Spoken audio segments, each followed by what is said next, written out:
మీరు మాట్లాడినవన్నీ అన్ని ప్రజలకు తెలిసిన విషయాలే మాట్లాడారు, కొత్త ఏం మాట్లాడలేదు మీరు. ఇంకా ఏదో మళ్ళీ పార్టీలకు పోదామా వెనుకకు పోదామా అని ఊగిసలాడుతున్నట్టు కనబడుతుంది తప్ప ఇంకా మీరు నిజాలు మాట్లాడితే ఇంకా చాలా మాట్లాడాలి కదా. మేము ఇవన్నీ మాట్లాడినాయి కదా.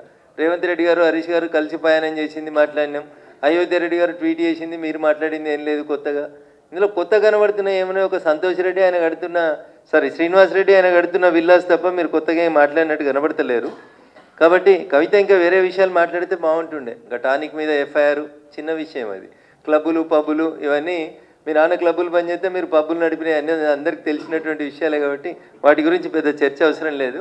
కానీ కవిత చెప్పినటువంటి మాటలలో టీఆర్ఎస్ పార్టీ అంతా కూడా అవినీతి పునాదుల మీద విస్తరించబడింది, మా ఎమ్మెల్సీలు ఒక్కొక్కరు 1000 కోట్లకు ఎదిగినరు, 750 కోట్లతోటి వెంచర్ చేస్తున్నాడు ఒక ఎమ్మెల్సీ అంటే అర్థం చేసుకోవాలి మనం ఎంత ఎదిగినారు.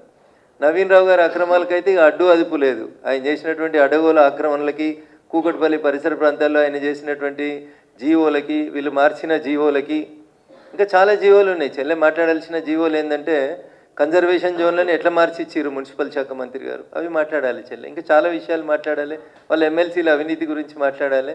ఒకటే రోజు కాబట్టి కొంచెమే మాట్లాడిందని అనుకుంటా ఉన్నాను నేను. మళ్ళీ ఎపిసోడ్లో ఇంకా బాగా మాట్లాడాలని కోరుకుందాం. ఖచ్చితంగా టీఆర్ఎస్ పార్టీ పెద్దలు చేసిన అవినీతిని ఎంత కవిత బయట పెడితే బాగుంటుందని నేను మనస్ఫూర్తిగా కోరుకుంటాను. లేటెస్ట్ న్యూస్ తెలుగు మరియు ఇంగ్లీష్ అప్డేట్స్ కోసం ఇప్పుడే క్యూన్యూస్ అఫీషియల్ యాప్ ని ప్లే స్టోర్ నుండి డౌన్లోడ్ చేసుకోండి. సరికొత్త సమాచారాల కోసం క్యూన్యూస్ వెబ్సైట్ ని ఫాలో అవ్వండి. ఛానల్లో ప్రాంతీయ, జాతీయ, అంతర్జాతీయ వార్తలు వీక్షించండి. లైక్ చేయండి.